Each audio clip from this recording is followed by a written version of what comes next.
Bismillahirrahmanirrahim. Alhamdulillahi Rabbil Alamin. Wassalatu wassalamu ala ashrafil anbiya'i wal mursalin. Nabiyina Muhammadin wa ala alihi wa sahbihi ajma'in. Assalamualaikum warahmatullahi wabarakatuh.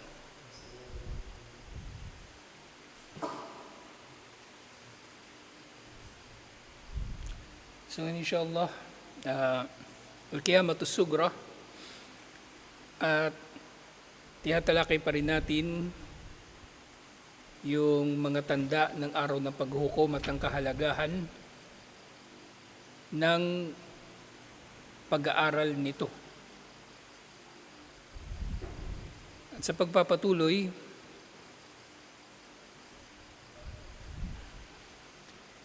ومن هذه التوجيهات التي كانت لها أثر كبير في توجيه المسلمين إلى الحق تبشيره عثمان رضي الله عنه بالجنة على بلوى تصيبه. Kabilang sa mga aral, actually kabilang sa Al-Ghaib. Al-Ghaib ito, nalilingid mangyayari sa hinaharap, pero ipinahayag o ipinaalam sa atin ng tungkol dito dahil mahalaga ito. Yun nga, ang pag-aaral tungkol sa araw ng paghuhukom, ito ay Al-Ghaib, ito ay malayo pa, iniisip na ibang tao, malayo pa na mangyayari. Pero walang masama na pag-aaralan natin ito, bagkus ito ay puro kabutihan ang idudulot nito. Dahil kahit si Propeta Muhammad sallallahu alaihi wasallam sa marami sa kanyang mga pangaral, ito ay naglalaman ng mga propesiya tungkol sa mga bagay-bagay na mangyayari sa hinaharap. Halimbawa nito, yung pagbibigay ni Propeta Muhammad sallallahu alaihi wasallam ng bushra, magandang balita. Pagbibigay ng magandang balita ng pagpasok sa paraiso ni Uthman bin Affan sa pamagitan ng isang sakuna. So sinabi ni Propeta Muhammad sallallahu alaihi wasallam kay Uthman bin Affan radhiyallahu anhu na siya ay papasok sa paraiso, subalit siya ay daraan muna sa isang sakuna. At maaring nung mamamatay na si Uthman bin Affan radhiyallahu anhu, ay naalala niya ang sinabi na ito ni Propeta Muhammad sallallahu alaihi wasallam, at ito ang naging dahilan din kung bakit naging ganoon ang pagkilos ni Uthman bin Affan radhiyallahu anhu. Di ba si Uthman bin Affan radhiyallahu anhu, sinong pumatay sa kanya? Khawarij. Kung gugustuhin ni Uthman bin Affan radhiyallahu anhu, kaya niyang protektahan ng kanyang sarili sa pamagitan ng mga bodyguard o pag-alis mismo sa Madina. Sabalit, hinayaan na lang niya ang kanyang kalagayan na ganoon. At actually, bago mamatay si Uthman bin Affan radhiyallahu anhu, nagsuot na siya ng maayos na pananamit, at naiulat na nagsuot na talaga siya ng pantalon para hindi siya mahuhubaran kung sakaling siya ay marahas na papatayin ng kanyang mga kalaban o ng mga gustong pumatay sa kanya. Sa tanggap na ni Uthman bin Affan radhiyallahu anhu ang mangyayari sa kanya. Na gayon din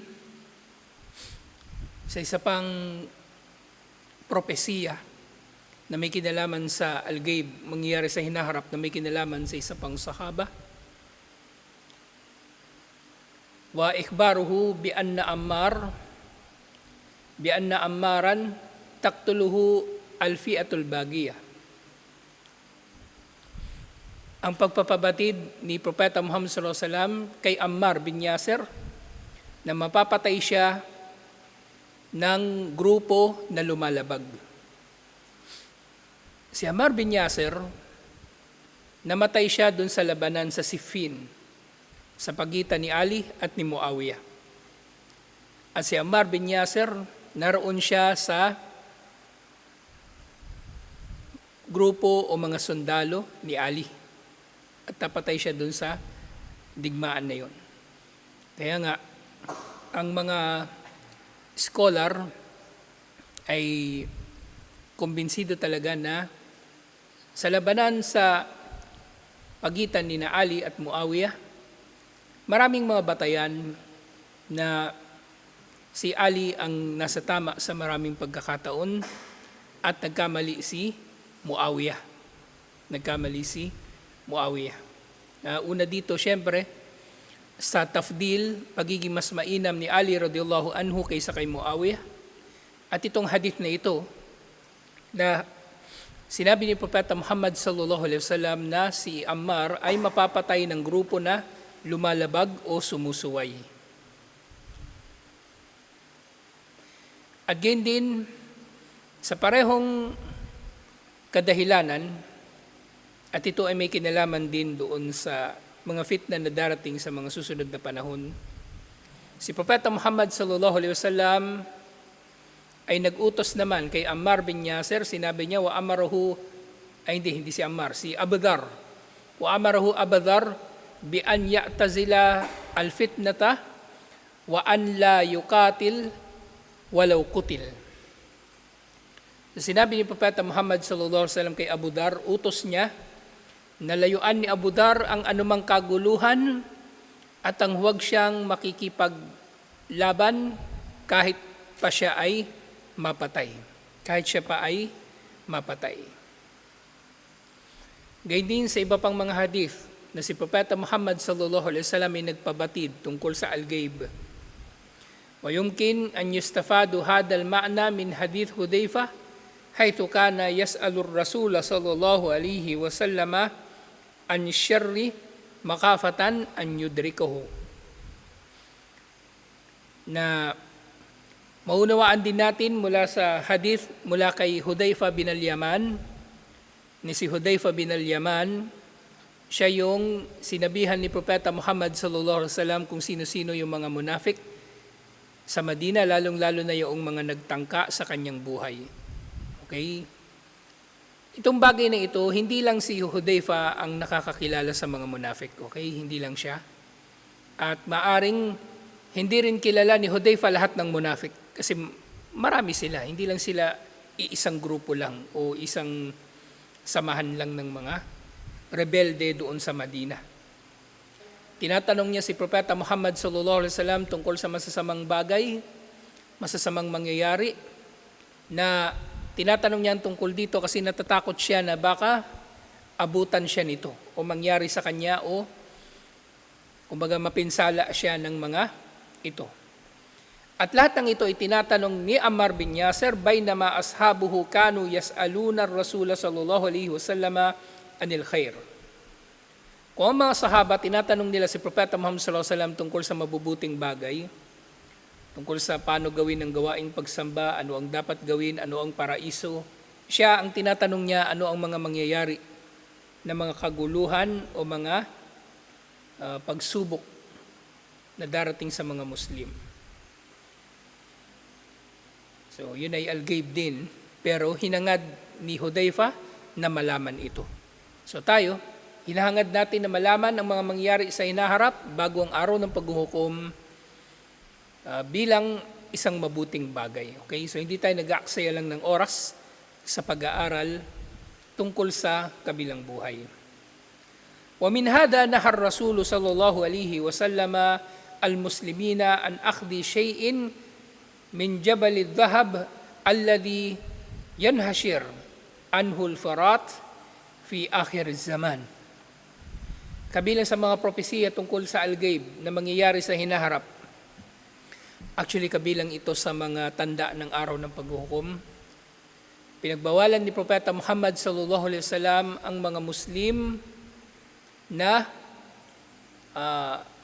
kumuha mula doon sa bundok ng ginto na matutuklasan doon sa ilog ng Euphrates doon sa Iraq, na mangyayari ito sa dulo ng panahon.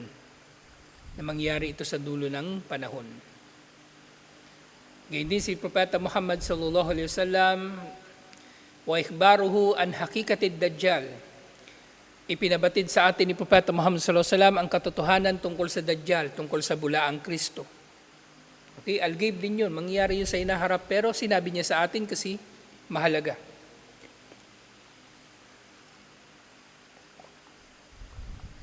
Wa bayanu ma ya'ti bihi minasyubuhat.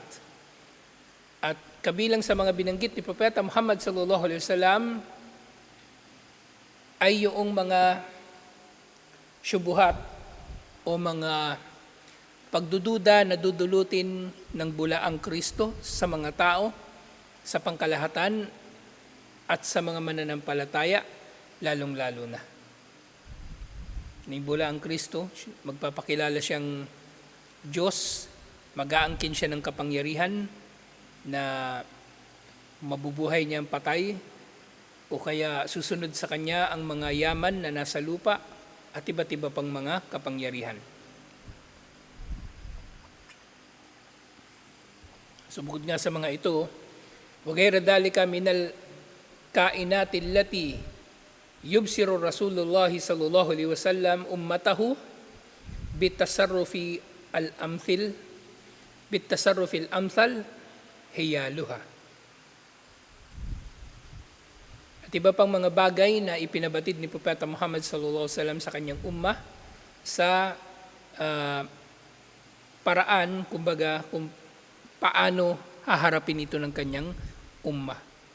So yung mga bagay na mangyari sa hinaharap ay binanggit ni Propeta Muhammad sallallahu alaihi wasallam, nang sa gayon ay malalaman natin kung paano natin haharapin ang mga bagay na ito, alhamdulillah. Nga si Propeta Muhammad sallallahu alaihi wasallam, kabilang ito sa mga kabutihan ng pag-aaral tungkol sa kabilang buhay, na sa pamagitan ng mga aral na ito ay nababalitaan tayo ng mabubuting panahon na parating o pangyayari at nababalaan tayo tungkol sa masasama na mangyayari.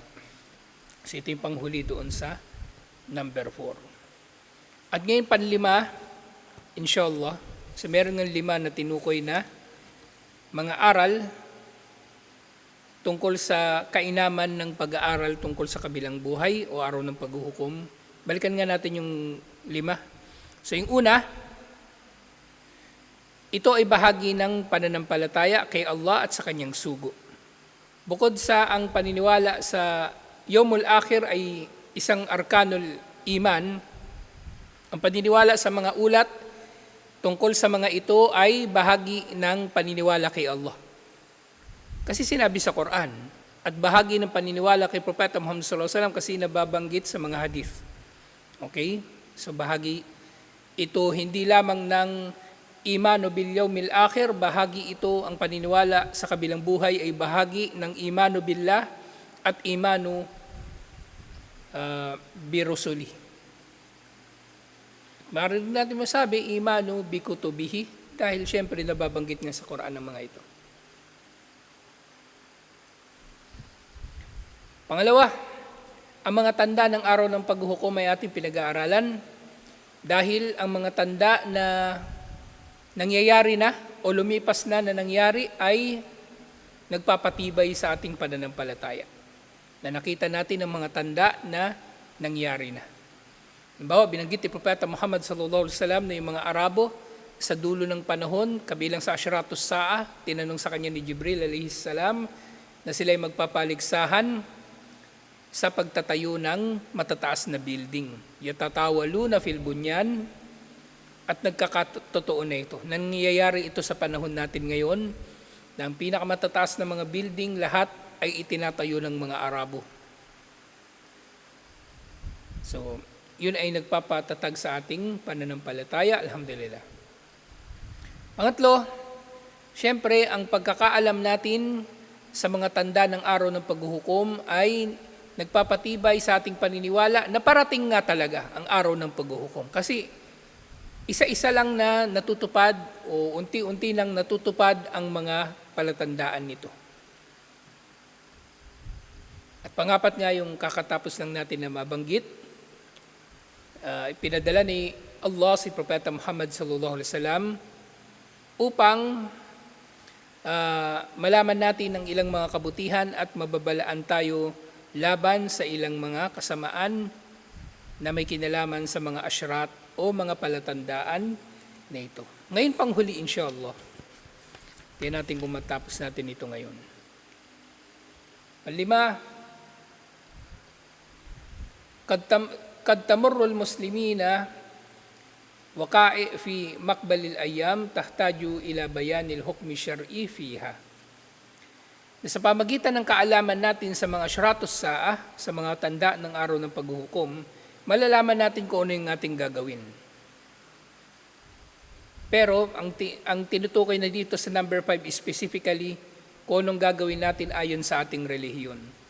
Kung doon sa number 4, malalaman natin yung mga mabubuti at masasama at ilang mga bagay paano natin naharapin ng mga yun. Halimbawa si Dajjal, na kapag dumating na si Dajjal, anong gagawin? Lumayo mula kay Dajjal hanggat maaari, pumunta sa bundok o kung saan na malayo ka sa impluensya ni Dajjal. So yun sinabi yun sa hadith.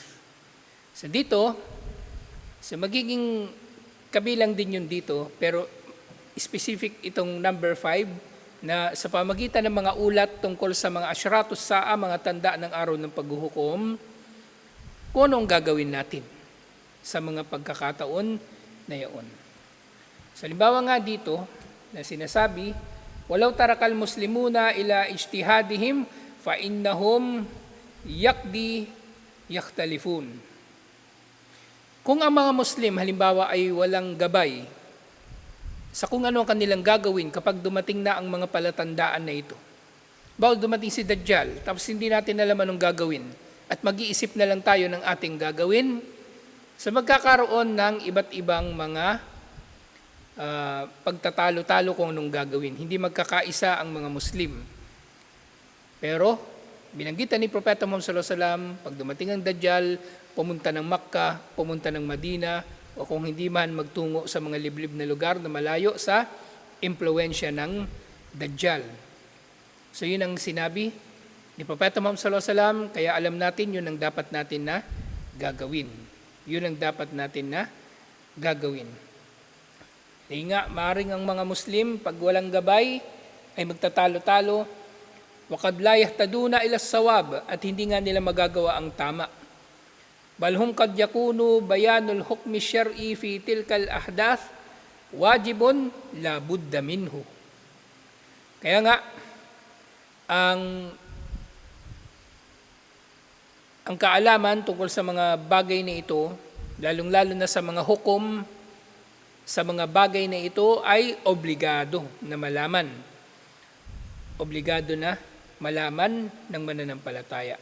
Wa adamul bayani yakunu naqsan tunazzihu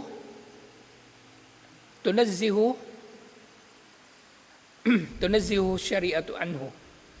Na kung hindi niya ito gagawin, siya ay nagkukulang sa kanyang relihiyon. Wa adamul bayanu yakunu naqdan tunazzihu syari'atu anhu. Famin dalik anna Rasulullah sallallahu alaihi wasallam akhbara anna ad-dajjal yumkinu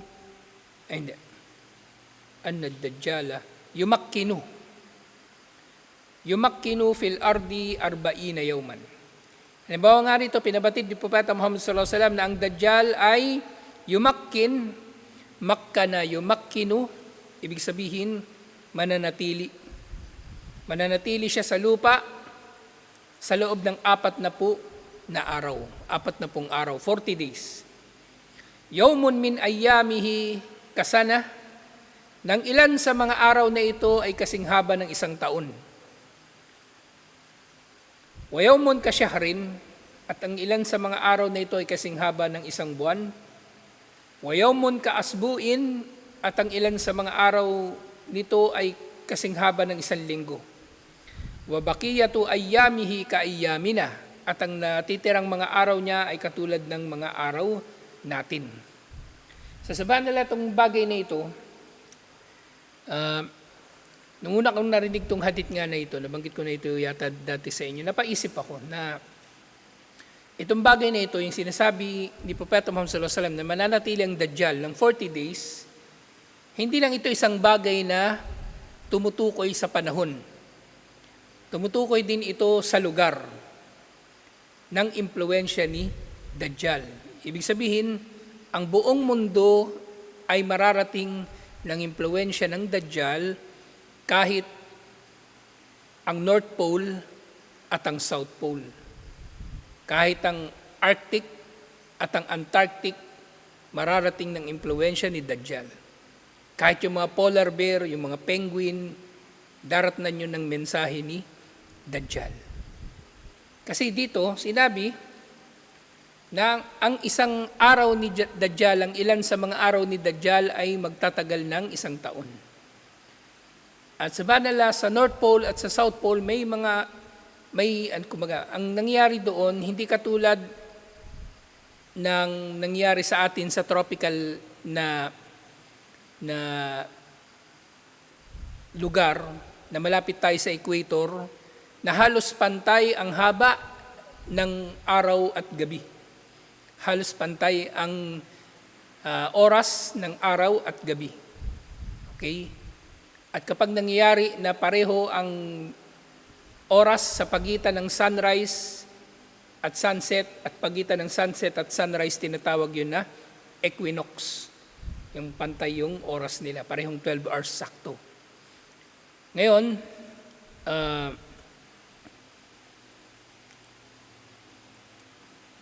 sa North Pole at South Pole, actually hindi lang doon mismo, doon sa mga bansa na nasa loob na ng Arctic Circle, mahaba ang gabi nila sa ilang mga panahon at mahaba ang araw sa ibang panahon. At maaari pa nga na mangyayari, may nagkwento sa akin na isang sheikh sa Sweden, tumatagal ng ilang buwan ang araw at tumatagal ng ilang buwan ang gabi. So malapit na yun sa North Pole na halos siya. Malapit na, nasa dulo na siya, pinaka-north ng Europe. Na naobserbahan niya raw doon minsan ng araw, kung sa atin yung araw, so umisikat sa east, papunta siyang ganun, papunta sa west. Yung araw daw doon sa mga panahon na hindi lumulubog ang araw, umiikot-ikot lang. Umiikot-ikot lang siya ng ilang araw, ilang buwan. Ganun siya na gumagalaw. Kasi nga, may kinalaman din yun doon sa pagkakatilt ng Earth sa kanyang axis. Ilang degrees.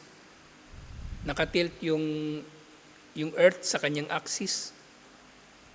Hindi niyo pinag-aralan yun? Hindi naman siya diretso nakatayo, di ba?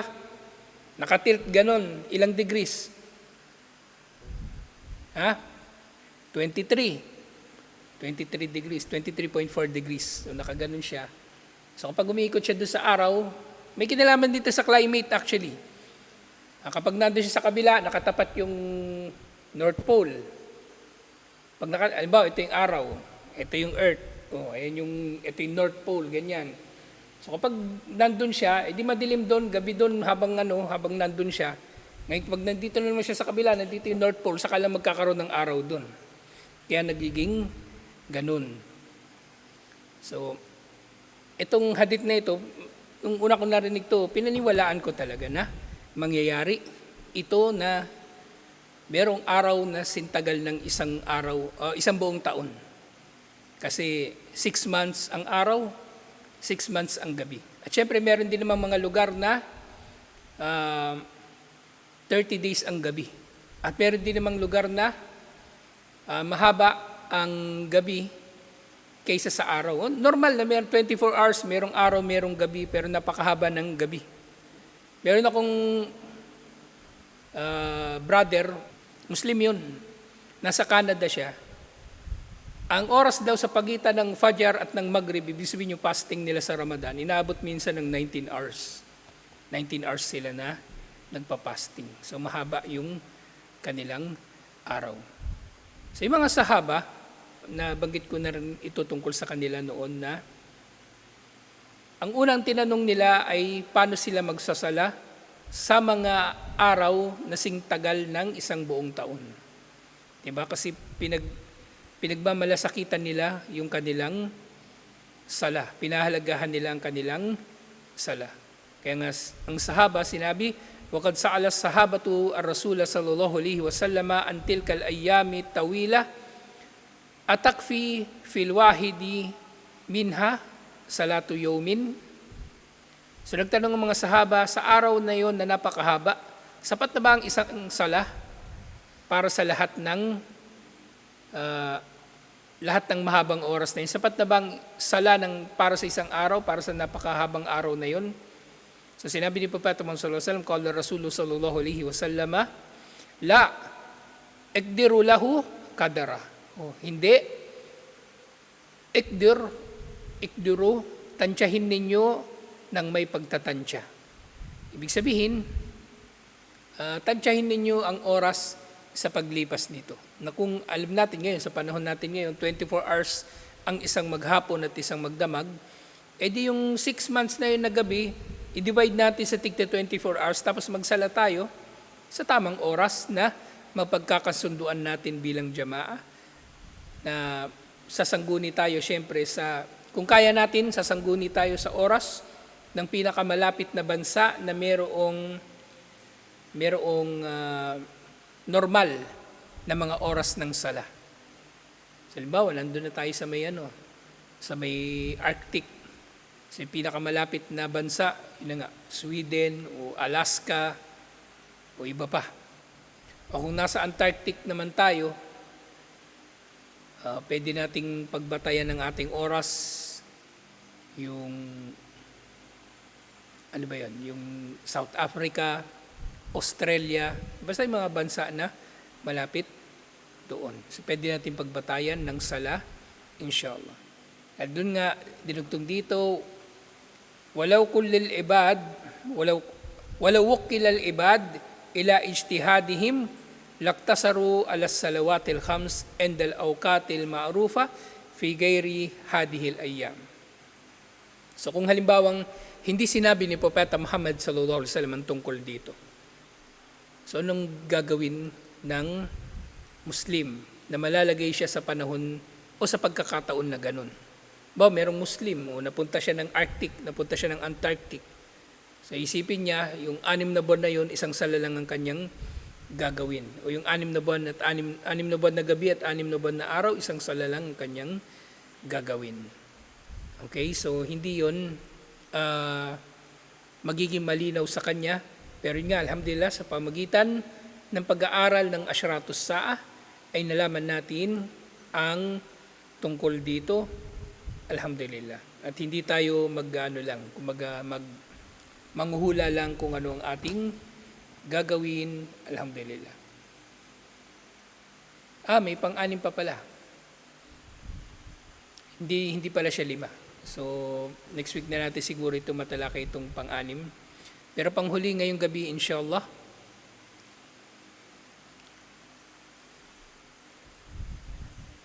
wa akhbara Rasul sallallahu alaihi wasallam anna Isa ba'da nuzulihi la yaqbal al-jizya min al-yahudi wan nasara. Ipinabatid ni Propeta Muhammad sallallahu alaihi wasallam na pagbaba ni Isa alaihi salam ay hindi siya tatanggap ng jizya mula sa mga Hudyo at mga Kristiyano. Jizya, ito yung tax, kumbaga na sinisingil sa mga Hudyo at Kristiyano na nasa ilalim ng pamahalaan ng mga Muslim. Wala ng jizya. Bakit? Hindi pa yun. Bukod pa sa yayaman yung mga tao, pero hindi pa ito yun. Hindi pa ito, kabababa pa lang ni Isa alayhis salam. Mawawala ang jizya kasi obligado na silang mag-Muslim. Okay? Mawawala ang jizya kasi obligado na sila na mag-Muslim. Kasi di ba hindi naman nagbabayad ng jizya yung Muslim, di ba? So ibig sabihin, ito ibig sabihin nun. Mawawala ang jizya, hindi sila pahihintulutan na magbayad ng jizya kasi nga maobliga sila na mag-Muslim. At maobliga talaga sila kasi ano pang pagpipilian nila? Di ba? Yung mga Hudyo na nagtakwil kay Isa alayhis salam, nakita na ngayon ng kanilang mga mata si Isa alayhis salam, wala nang dahilan para hindi sila maniwala. Di ba? O yung mga Kristiyano, sumasamba sa krus, sumasamba sa Nazareno, sumasamba sa Santo Niño, nakita na nila si Isa alayhis salam sa mismong mga mata nila. Wala nang dahilan para hindi sila manampalataya. So obligado, ang ibig sabihin nito, obligado na sila na mag-Muslim. At ang hindi mananampalataya, didigmain sila ni Isa alayhis salam. So, yun nga, wala yuqbala minhum illa al-iman. Ito nga ang dahilan. Hindi tatanggapin sa kanila ang jizya dahil walang tatanggapin sa kanila na anuman liban pa sa iman, pananampalataya. Kailangan nila mag-Muslim. Kailangan nila maniwala kay Isa alayhis salam. At pagbaba ni Isa alayhis salam, bababa siya rito, hindi bilang huling propeta, kundi basta Isa alayhis salam, yun lang siya. Kasi ang huling propeta, si Propeta Muhammad sallallahu alaihi wasallam.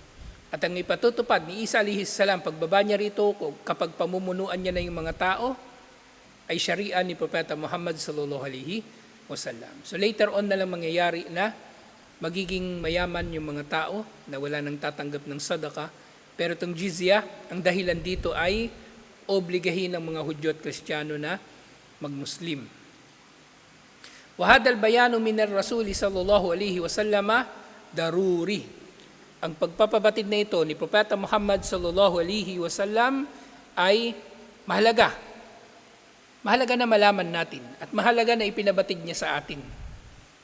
Lianna Isa yahkumu bihada syar. Dahil si Isa alayhis salam ay maghahatol sa pamagitan ng batas nito, batas ng Islam. Ipatutupad niya Quran, hindi Torah, hindi Injil. Okay? Wa hada syar'u fihi qubulul jizya mimman badalaha ila hini nuzuli Isa ibn Maryam wa hina dhaka tudaul jizya. So bakit importante na malinaw ito ni Propeta Muhammad sallallahu alaihi wasallam? Kasi sa Sharia, sa batas sa Islam, may jizya. Ngayon kung halimbawa bababa si Isa alayhis salam, tapos hindi na siya maniningil niyang jizya, anong mangyayari sa mga tao? Malilito sila. O di ba batas sa Quran yung jizya, o batas sa Sunnah yung jizya, batas ng Sharia yung jizya. Sasabihin ng mga tao, halimbawa pag dumating na si Isa alayhis salam, tapos sasabihin ni Isa alayhis salam, hindi na ako maniningil ng jizya, kailangan nila mag-Muslim. So malilito yung mga tao, di ba? Malilito. Tapos sasabihin pa ng ibang Muslim, akala ko ba ipapatupad mo Sharia, bakit tatanggalin mo yung jizya? So dito, nilinaw ni Propeta Muhammad sallallahu alaihi wasallam na tatanggalin ni Isa alayhis salam ang jizya. Nang sa gayon, hindi malilito ang mga Muslim at ang mga tao na rin sa pangkalahatan sa pagbaba ni Isa alayhis salam. Okay? Kumbaga, kung hindi ipinabatid sa atin ito ni Propeta Muhammad sallallahu alaihi wasallam, malilito ang mga tao kung bakit aalisin ang jizya. Pero ito, malinaw na. Aalisin ang jizya, aalisin ni Isa alayhis salam pagdating niya. Dahil nga, وَيُقْتَلُ كُلُّ مَنْ رَفَدَ الْإِيمَانِ at papatayin ni Isa alayhis salam ang sino mang tatanggi naman ng palataya. وَلَوْ بَدَلَ الْجِزْيَةِ kahit pa magbayad siya ng jizya o mag-alok siya na magbayad ng jizya. Walang tatanggapin sa kanila na jizya. Lahat ay dapat na mag-Muslim. So next week, matatalakay na natin yung pang-anim, inshallah, na ang pag-aaral sa mga mangyayari sa hinaharap ay natural para sa tao. Alhamdulillah. So dito natin tatapusin ito. Inshallah. Assalamualaikum warahmatullahi wabarakatuh.